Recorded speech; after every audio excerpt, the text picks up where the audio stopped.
Et salut à tous, on se retrouve pour une nouvelle vidéo au bout du monde, à Borez, en Dordogne. On va découvrir le fromage de chèvre avec Vincent et Julie. Allez, c'est parti.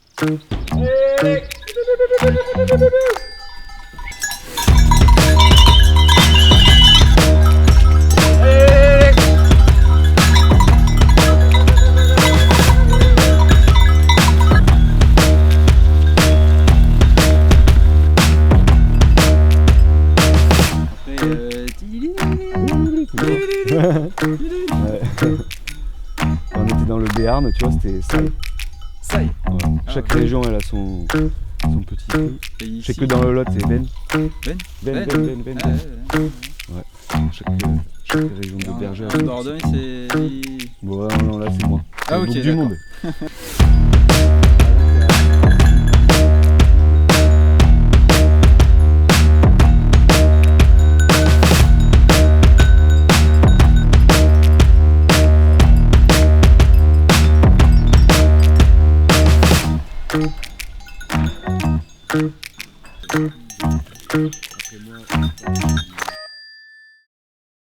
Bon, explique-moi un petit peu, là on est en plein cœur de la Dordogne, du Périgord noir, en plein bois. Tout à fait. Bon, Perdu dans un bois de châtaignier. ouais. Et qu'est-ce que tu fais dans ces bois-là? Je nourris mes chèvres. Voilà. Je nourris mes chèvres tout l'été. Ces bois, ils me permettent d'être autonome en fourrage toute l'année, parce qu'ils me permettent de mi-juillet à mi-octobre, pendant la saison sèche, de les nourrir entièrement avec les feuilles, les ronces. Et après, sinon, c'est la majorité de la ration de mi-juillet à mi-octobre, pendant la saison sèche, quoi. Il y a des années où on s'adapte, on a de la chance qu'il y ait un peu plus de pluie. Et là, on les met un peu dans les prairies, un peu plus dans la matinée. Mais généralement, les gardes, elles sont gardées entre 4 et 7 heures par jour. Et sur une surface d'une cinquantaine d'hectares à peu près autour de la ferme. Donc nous, ça nous fait une ressource exceptionnelle. Déjà pour les nourrir dans un premier temps. Dans un deuxième temps, c'est pour aussi la qualité des fromages. Parce que forcément, là, il y a une énorme diversité dans la forêt qu'on n'aurait pas sur du foin normal. Il y a ça. Et troisièmement, il y a un côté sanitaire aussi par rapport au parasitisme. La chèvre, c'est un animal qui se parasite beaucoup. Et les parasites, ils sont présents dans les prairies. Donc le fait, en plus de les faire bouffer là dans la forêt, il n'y a pas de parasites. Elles mangent du chêne, du châtaignier, du noisetier. C'est des feuilles qui sont riches en tanins. Et du coup, c'est un antiparasitaire naturel. Et ça se répercute sur le goût du fromage? Ça se répercute sur le goût du fromage. Et en plus, ça nous évite de faire des traitements chimiques, conventionnels. Enfin, en tout cas, de réduire vachement. Et nous, en élevage bio, on essaye de se passer de ça. Et de vachement diminuer. Pour ça, on utilise, nous, les bois, le pâturage tournant, comme on l'a vu tout à l'heure, et des cures de plantes aussi. On fait 3 fois par an. Tu traites à la main. Pourquoi ce choix-là? Moi, j'ai appris comme ça m'a plu direct. Et j'ai aussi travaillé sur des fermes où il y avait des machines, donc je connais. Mais j'ai fait le choix justement du calme en fait, je veux pas le bruit de la machine quand moi je me lève le matin, c'est calme. Je vais dans la bergerie, c'est calme, voilà. Enfin, à la base, le premier truc, c'est vraiment pour moi la tranquillité. Et puis sur un troupeau, nous on n'a pas un gros troupeau. Il y a une cinquantaine de chèvres. La majorité du troupeau, c'est des chèvres de race alpine. Après, on a quelques chèvres des Pyrénées. Ça fait pas une grosse quantité de lait à traire. Donc la machine, en fait, elle me ferait gagner peut-être un quart d'heure, 20 minutes à chaque fois. Et ce quart d'heure, 20 minutes là, finalement, je préfère le... Ouais. Quand tu traites à la machine, tu es obligé, après chaque traite, de désinfecter. On appauvrit notre milieu en flore lactique, les bactéries lactiques, du coup, en fait, quand on désinfecte, on tue les bonnes, on tue les mauvaises, mais on tue aussi les bonnes, qui sont responsables de la fabrication du fromage.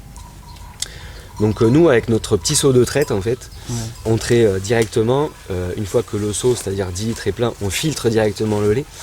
Le lait, il passe pas par plein de tuyaux. Et surtout, ça va directement dans le seau. Donc nous, on désinfecte pas. Et donc du coup, on ne tue aucune bactérie. Mais il n'y a pas forcément... Enfin, nous, on est plein de bactéries. Le monde, c'est une bactérie. Oui. Et du coup, il y a des bactéries qui sont utiles et importantes. Voilà, ouais. En fromagerie, dans le labo, on contrôle 3 fois par semaine l'acidification du lait, ce qui nous permet de contrôler l'activité des bactéries. Et on peut vite se rendre compte s'il y a un souci, s'il y a une petite bactérie qui cherche à se développer, qui freine l'activité des bactéries lactiques, on s'en rend vite compte. Et à ce moment-là, on désinfecte. Donc ça arrive dans l'année qu'on désinfecte et on réensemence avec du petit lait. Le but quand même dans une fromagerie, c'est d'essayer de nettoyer sans désinfecter pour préserver ces bactéries. Et donc la traite à la main, ça a un avantage sur ça, c'est qu'on conserve nos bactéries, surtout que nous, nos chèvres, elles vont dehors. Et donc ces bactéries-là, elles proviennent aussi de toute l'alimentation diversifiée qu'ont eu les chèvres. Donc ça serait dommage, en fait, c'est vrai que c'est dommage de perdre en richesse comme ça.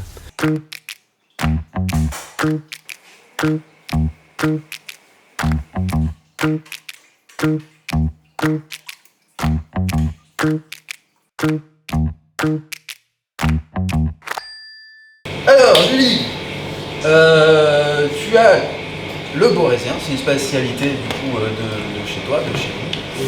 Et il y a une technique forcément pour faire le Borézien. Alors comment tu crées le Borézien?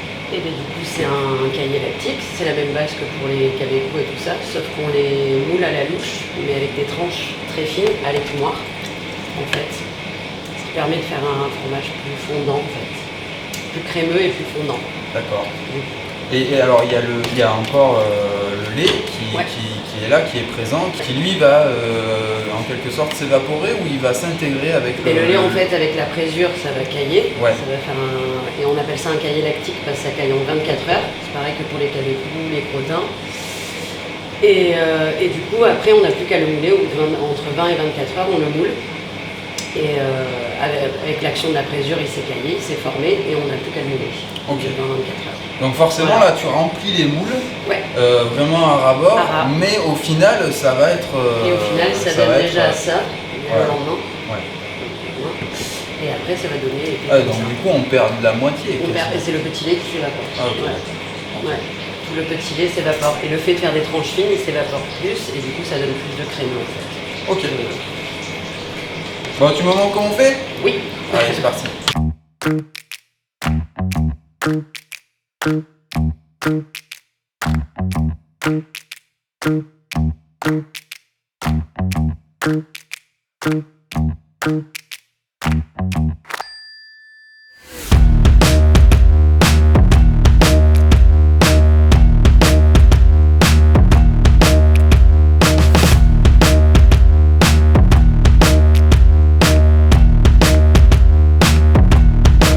Alors du coup le cabecou. Et le cabecou, c'est la même matière. Ok. Ça vient du même. Ça vient du même lait qu'on met la présure et tout ça, et les ferments et le petit lait. Et ensuite on les met dans des grands sacs. Ok. Voilà. Qui sont là, qui s'égouttent. Et après, au bout de 24 heures, pareil, on mélange avec le sel et on moule directement dans la plaque à cabecou.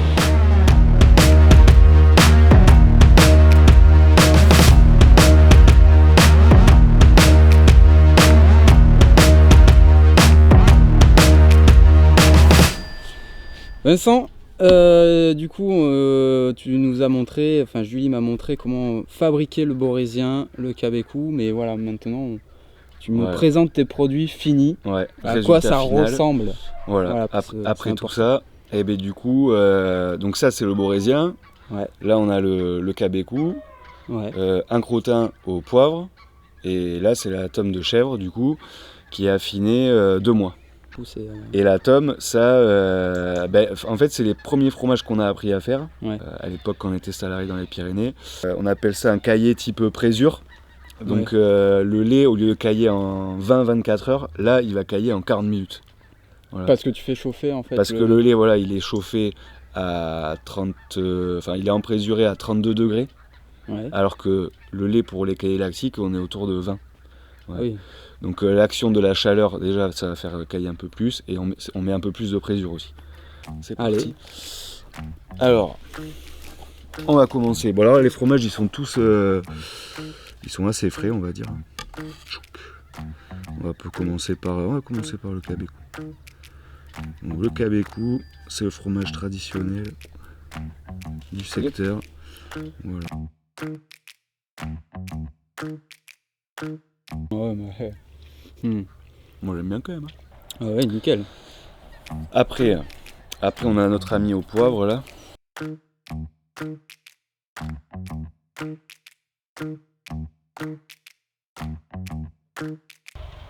Ouais, très bon aussi. Hein. Et le Borésien. Le Borésien, le fameux. Ouais. Donc ça c'est un fromage qu'on trouve qu'à Borez. Enfin, ouais, voilà. Dédicace. Il est vendu ailleurs qu'à Borez, mais il est fabriqué qu'à Borez.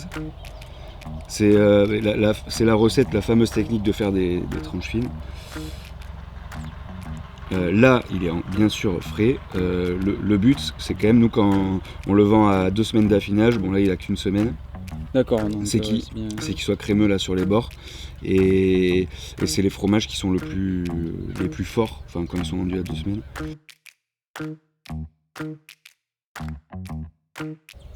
Ah, il est super bon. Hein. Et la tome, du coup, 2 mois d'affinage. Tadam.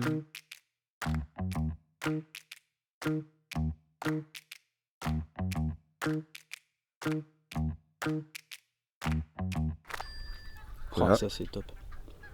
Là c'est agréable. Ouais. Donc ça les tomes elles sont retournées 2 fois par semaine et frottées à l'eau salée pour former la croûte. Là, la croûte elle est venue naturellement quoi. Faut surtout la manger quoi. Ah oui. Ouais. Parce qu'on pourrait souvent avoir il y a des tendance gens à l'enlever ouais, justement la croûte. Là non, sur des fromages comme ça. Au contraire, elle a des bienfaits quoi. Ah ouais. Ouais. Tout à fait. Et tu les sais les bienfaits que ça apporte Non, je suis pas assez scientifique. Non, tu sais que ça apporte que du bon, que du Faut que plus. j'y réfléchisse 3 minutes. Ah, mais après, je veux dire une connerie. Ouais, non, non, l'essentiel c'est que voilà, ça apporte du bon. Faut pas jeter la croûte quoi. Et voilà, je reviens sur tout le cheminement que tu as fait et toute cette passion que tu as pour ce métier-là. Qu'est-ce que tu te dirais là aujourd'hui? Ah, moi j'ai dit continue quoi, fonce. Ouais. Continue. Ouais. Donc, c'est pas fini. Hein. Là on parle sur la branche d'arbre, tel des vieux sages en forêt. Mais c'est pas fini. C'est pas fini. Ouais. Ah ouais. Nous on a encore des choses à développer. Et ouais. C'est toujours évolutif. C'est toujours évolutif, faut pas se reposer sur ses lauriers quand on a un élevage parce que les bêtes voilà c'est du vivant. Et du coup ça peut évoluer dans le bon comme dans le mauvais aussi, hein. Faut pas non plus trop se reposer. Ouais. Mais c'est ça qui est stimulant aussi. Hein. Alors moi je me dirais vas-y fonce, continue, vas-y. Mais en se préservant aussi parce que voilà, faut pas non plus se brûler les ailes. Voilà, faut savoir profiter aussi du moment. C'est profite, vas-y fonce quoi. Ouais. Cool. Ouais. Et bien alors, il n'y a plus qu'à. Yeah. Voilà, c'est ici que se termine le reportage. Je vous invite à aller découvrir au bout du monde la chèvrerie de Vincent et Julie, découvrir ses spécialités, goûter-les. Et moi, je vous dis à très vite pour de nouvelles vidéos. Salut!